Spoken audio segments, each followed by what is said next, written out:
A business was not really viable. I did try it a few times, but never really managed to follow through. But I've always wanted to be an entrepreneur. So I took the leap when I started doing my master's degree.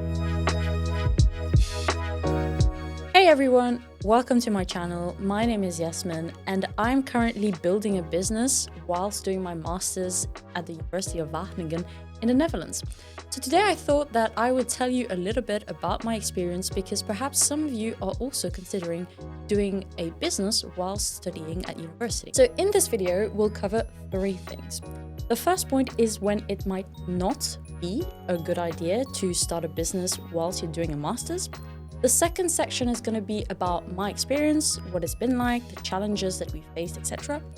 And the third section is going to be on some practical tips that you can apply in case you're also thinking of starting a business whilst studying at university and doing a master's. So starting a business whilst you're studying or whilst you're doing a master's isn't for everyone, and that's okay. So here are 2 reasons why you might want to reconsider starting a business. So the first one is if you have no savings or source of income whilst doing your master's and that you have to also have a job on the side, it might be quite challenging to juggle studies, a side job, plus building a business. So this might lead to burnout, might not be the best idea. The second reason why you may want to reconsider starting a business while studying is if your course is very challenging for you and that it takes a lot of time, a lot of mental energy. It might not be the best idea to add a business to it on top of it. So for instance, personally, when I was doing my bachelor's, starting a business was not really viable. I did try it a few times, but never really managed to follow through, simply because the course that I was taking at the time was extremely challenging for me. And I just did not have the time, let alone the mental energy required to also work on a business on the side. Now let's talk a little bit about my experience. So before my master's, I worked 4 years in biotech during and after my bachelor's. So I worked in a biotech startup. I want to highlight that I did go into this with some working experience. I think that there is a lot of value in working for a company, gaining some experience before starting your own. It's even better if you're working for a startup because then you know what it's actually like. I want to highlight that having work experience has been extremely useful in building skills that I then leveraged to build my own business.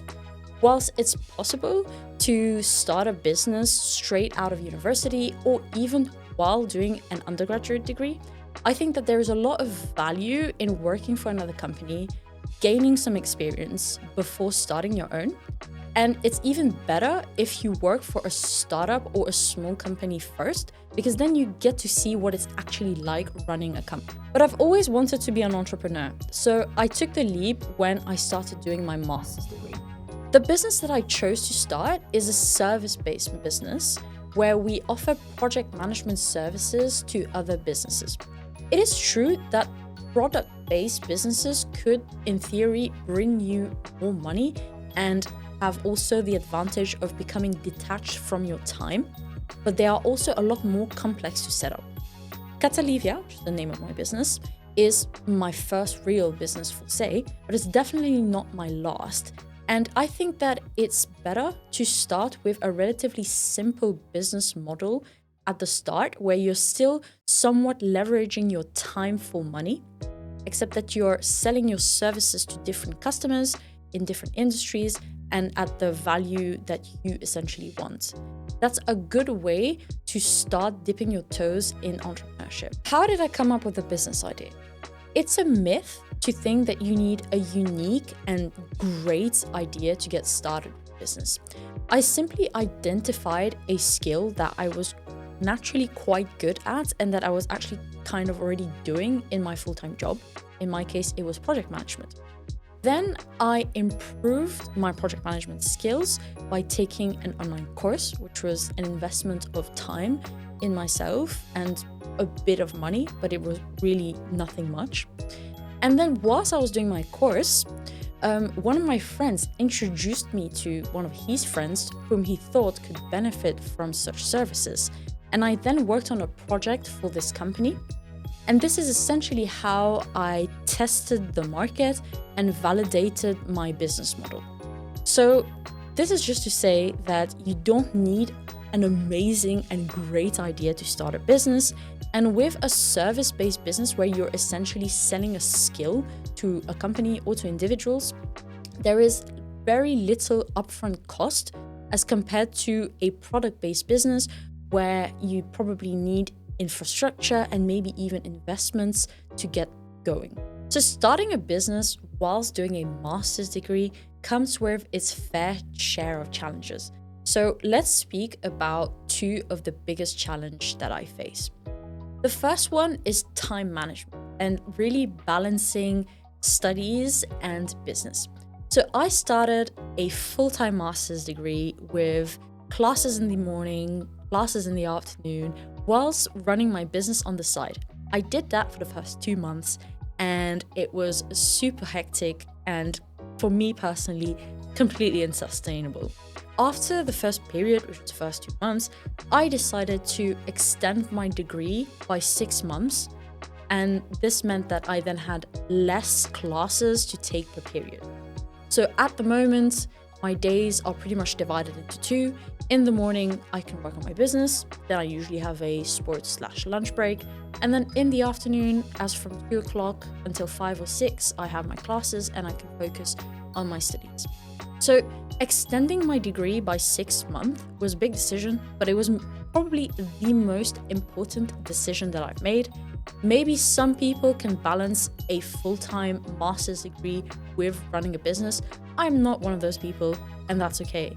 So it's very important to be aware of those things and to try to work around them. Well, even with extending my degree, the time constraint is still real. So being able to plan meticulously is so important. One thing to consider is that the academic year is not homogeneous.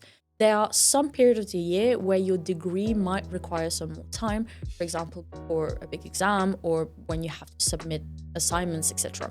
So it's important to foresee those periods and kind of plan your business around those. For instance, I try to finish my big contracts before those quite hectic university periods. Likewise, at the start of my courses or between periods, I usually have less university work, so a bit more time to dedicate to my business. So I try to get a lot of business work done those periods. The key point is that you need to be able to forecast your university workload on a yearly period beforehand and sort of plan your business activities in correspondence to that. The second challenge is finding clients at the start. So finding clients when you're starting out is very difficult because no one really knows you. You don't have a lot of credibility, so you don't have a lot going for you. One thing that's not talked about enough is how much time you need to invest in building a network and meaningful business connections before you see any real income coming in. In the beginning, you need to meet people, attend conferences, network, probably build some content and provide some teaser services for free just to get your foot in the front door. This is why having savings or an alternative source of incomes like a scholarship or grants at the start is really important because you're not going to be making money straight away, and that's completely normal. If you're still considering starting a business whilst you're doing a master's, here are some tips.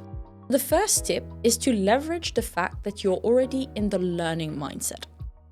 When you're starting a business, and even before starting a business, filling in your knowledge gap is key, which is why continuous learning is so important.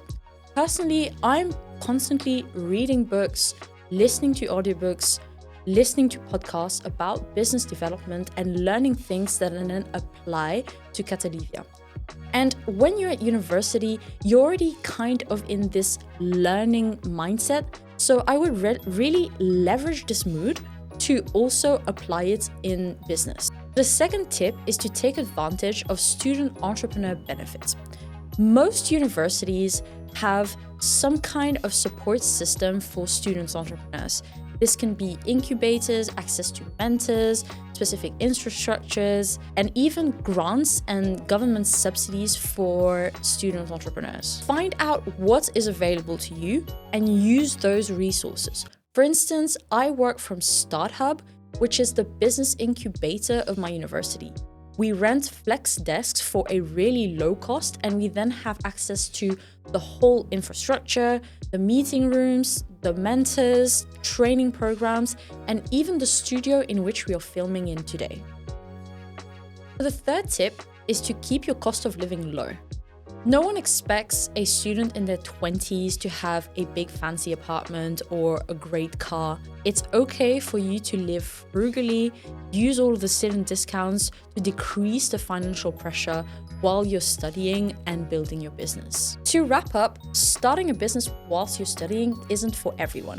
If you do want to start though, starting with a service-based business with a low upfront cost is a good way to get things started. Try to adjust your academic workload if that's possible to you, and avoid setting unrealistic expectations. Time management is everything. You need to plan your year, your month, your weeks, and your days, and this is so important. You won't be making money straight away. Finding clients at the start is difficult, but you need to be patient and you need to keep going. And lastly, take advantage of all of the resources available to you. If you found this video helpful, don't forget to like and subscribe. We will be posting videos on this YouTube channel about our journey building a business, documenting what we do, what we learn, so that it can help inspire other entrepreneurs like us. If you have any questions, or if you would like to share anything about your personal experience, drop a comment below. We'll be responding to all the comments, and it would be great to get the discussion going.